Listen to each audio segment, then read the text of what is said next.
Hola, ¿qué tal? Encantada de veros otra vez por aquí. Todos conocemos al protagonista de este relato y su obra, pero ¿sabemos cómo se inspiró? Febo. A primera hora de esa fría, pero soleada mañana, un emisario comunicaba a Miguel Ángel una gran noticia. El barco ya estaba amarrado en el puerto. Aunque esperado, el acontecimiento despertó tal emoción a nuestro protagonista que abandonó todo lo que le ocupaba para correr, por no decir volar, desde su casa al embarcadero. Con agilidad esquivaba cuantos vecinos se encontraba a su paso, grupos de comerciantes, paseantes, mujeres con niños. Hasta pasó por encima de algún que otro chucho callejero, pero, a pesar de su soltura, no consiguió evitar el choque con una anciana señora que se apoyaba en su bastón para cruzar la calle, la que no envió al suelo de puro milagro. Perdone, señora, pero es que tengo mucha prisa.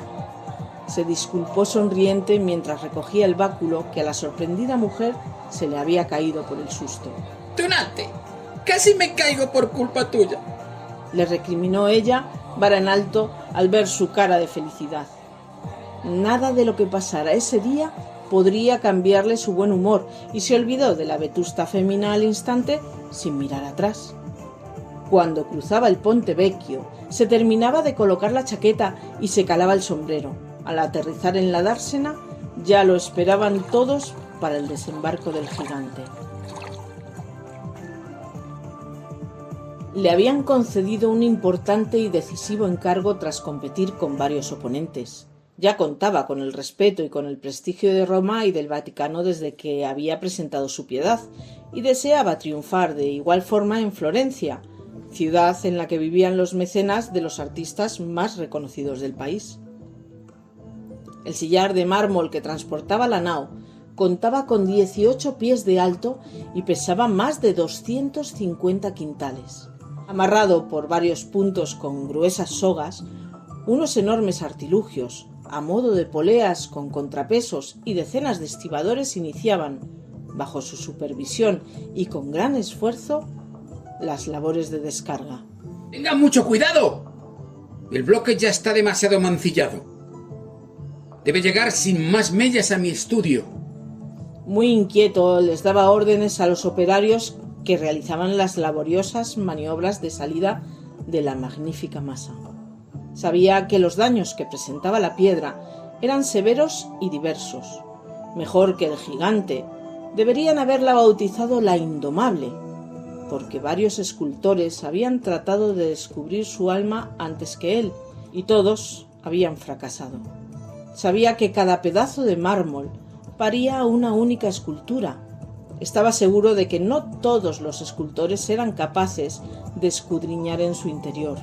Muchos no comprendían que las rocas poseen personalidad propia. Él, sin embargo, tenía intuición, tenía ese don. Nunca se equivocaba. Por eso había aceptado tan complicada labor.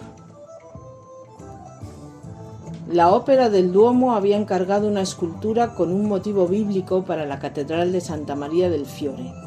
Dicho mandato conllevaba una gran responsabilidad y además suponía un reto, puesto que no iba a ser el primero que había intentado tallar ese gran monolito de jaspe. El de Caprese tenía en mente varios bocetos. Sin embargo, hasta que no hubiera estudiado en profundidad la gran mole, no osaría coger el cincel. Estaba convencido de que ésta le guiaría su mano y le mostraría, como una revelación, la imagen que se escondía en sus entrañas. El ansia por tenerla en su estudio era máxima, pero después de haber esperado 2 meses a que llegara por mar, remontando el Arno desde el norte, bien podía aguardar un poco más con tal de que llegase sana y salva. Por fin, tras varias horas de arduo esfuerzo, consiguieron colocar en su destino al peculiar lienzo en blanco. Todos se fueron y el artista pudo quedarse a solas con su nuevo inquilino. Lo contempló como si fuera un recién nacido, frágil pero poderoso como el llanto de un bebé. Se sentía intimidado por sus dimensiones, también empequeñecido. Al mismo tiempo, Nunca había experimentado un estímulo tan vívido.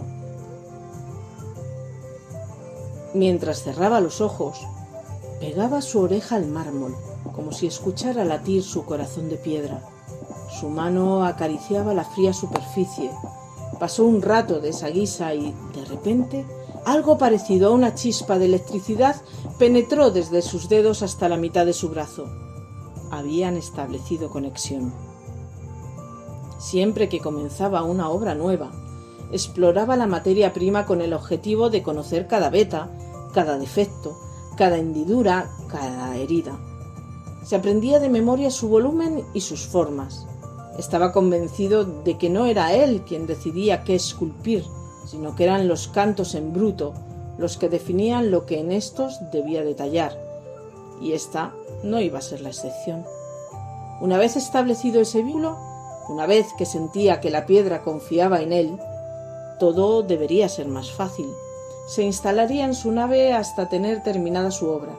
No se separaría de su creación y nadie podría entrar allí hasta que no estuviera concluida. Pasó semanas realizando un exhaustivo análisis y estudio. Para airearse, solía pasear por la ribera del Arno al caer el sol. Era su manera de buscar la inspiración. Por fin, había escuchado a la roca y había determinado lo que debía cincelar. Sería un David. Para él, su Goliat era ese gran bloque de mármol. El problema fue que empezaba a desesperarse porque no lograba encontrar el modelo ideal, la postura, el ademán, el gesto perfecto, que era lo que le aportaría carácter al personaje, y que para él lo era todo. Ninguno de los dibujos que hacía lo satisfacía, sencillamente no creía que estuvieran a la altura de su propósito. Una tarde de severo calor, taciturno se cobijaba del sol bajo la sombra de un imponente sauce. Miguel Ángel comenzó a llorar desolado porque seguía sin dar con su musa. Estaba a punto de claudicar y de reconocer su fracaso como antes habían hecho otros. Debía empezar a admitir que, quizá, el gigante nunca se iba a dejar doblegar. Comenzaba a perder la fe cuando, muy cerca de él, un grupo de muchachos de no más de 17 años comenzó a desnudarse sin pudor para tomar un refrescante baño. ¡Febo! ¡Febo! ¿Qué haces que no vienes? Gritaron algunos de ellos a otro joven rezagado que llegaba risueño y tranquilo. Al instante, una epifanía despertó los dedos del escultor cuando, distraído, dirigía su mirada hacia la misma dirección que los chavales. Al segundo, un hormigueo le instó a coger el carbón para dibujar la sobrecogedora y bella imagen que tenía frente a él. Un efebo, de dorada cabellera rizada, posaba desnudo y orgulloso frente a sus amigos junto a la orilla antes de meterse en las frías aguas del Arno. El peso de su cuerpo se apoyaba sobre su esbelta pierna derecha. Su imberbe rostro miraba con el ceño fruncido hacia la izquierda, con los hombros algo adelantados, en posición de ataque y actitud desafiante.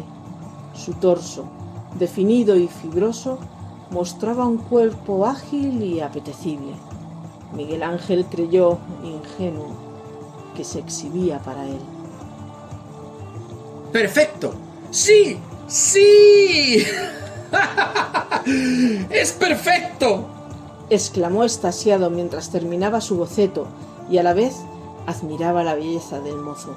Tal excepcional visión duró 1 minuto, hasta que desapareció junto a sus amigos en las refrescantes aguas. Ese minuto bastó para despertar la inspiración que el artista suponía perdida para siempre. Aunque volvió a ese mismo lugar en numerosas ocasiones, con la esperanza de volver a ver al objeto de su oscuro deseo, nunca más lo volvió a ver. Tan solo le quedó su nombre: Febo.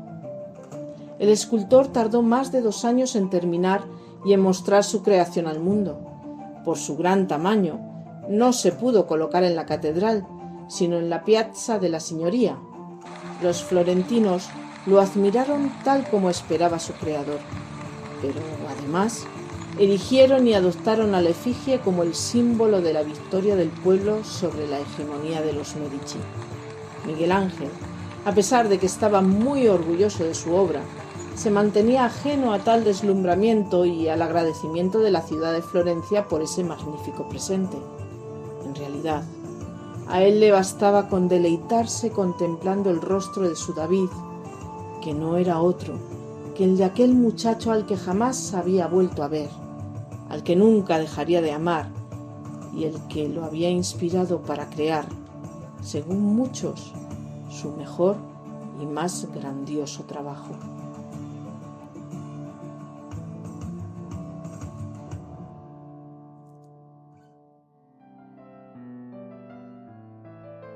Bueno, yo me lo he imaginado así. Me encantaría leer en comentarios cómo os lo imaginaríais vosotros. Si os ha gustado, le dais likes, lo compartís y lo etiquetáis. Así me ayudáis a crecer. Muchísimas gracias.